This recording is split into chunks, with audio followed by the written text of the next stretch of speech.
எனக்கு ஸ்வீட்ஸ்னால் ரொம்ப பிடிக்கும். அதுவும் வீட்லயே ஏதாவது செஞ்சு சாப்பிட்ணும் ரொம்ப பிடிக்கும். அதுக்கு நெய் தேவைப்படுது. கேரட் இருக்கு, கோதுமை இருக்கு, அல்வா பண்ணலாம். ஆனா வந்து அதுக்கு நெய் வேணுமே அப்படின்னு சொல்லிட்டு யோசனை பண்ணும்போது தான், நான் டெய்லி வந்து தயிர்லேருந்து ஆட எடுத்து வைப்பேன். அது கொஞ்சமா தான் இருந்துச்சு.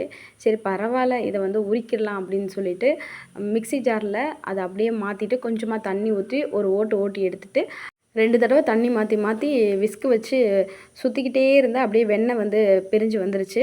கொஞ்சம் வெண்ணெய் மட்டும் எடுத்து வச்சுட்டேன். நம்ம ஏதாவது பிரெட்ல ஏதாவது போட்டு சாப்பிடும்போது தேவைப்படும் அப்படின்னு சொல்லிட்டு. அப்புறம் கொஞ்சமா வந்து வெண்ணெய் இருந்துச்சு. அத வடச்சட்டியில மாத்தி அப்படியே கிளற கிளற கிளற அப்படியே வந்து நெய் உருகி வந்துருச்சு. கடைசியா வந்து ஒரு 2, 3 கருவேப்பிலை உருவி உள்ள போட்டு அப்படியே வந்து அடுப்ப ஆஃப் பண்ணியாச்சு. நான் இந்த மாரி தான் எப்பவுமே வந்து நெய் உருக்குவேன். இன்னைக்கு வந்து ஸ்வீட் எதுவும் செய்ய முடியல. அடுத்த வேலை வந்தனால அத அப்படியே தூக்கி ஓரம் வச்சுட்டு, அடுத்த வேலை செய்ய ஆரம்பிச்சுட்டேன்.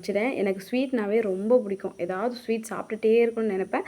அதே மாரி வீட்ல வந்து ஏதாவது ஒண்ணு செஞ்சுட்டு இருப்பேன். புதுசு புதுசா ட்ரை பண்ணுவேன். நல்லாவும் இருக்கும். சில நேரம்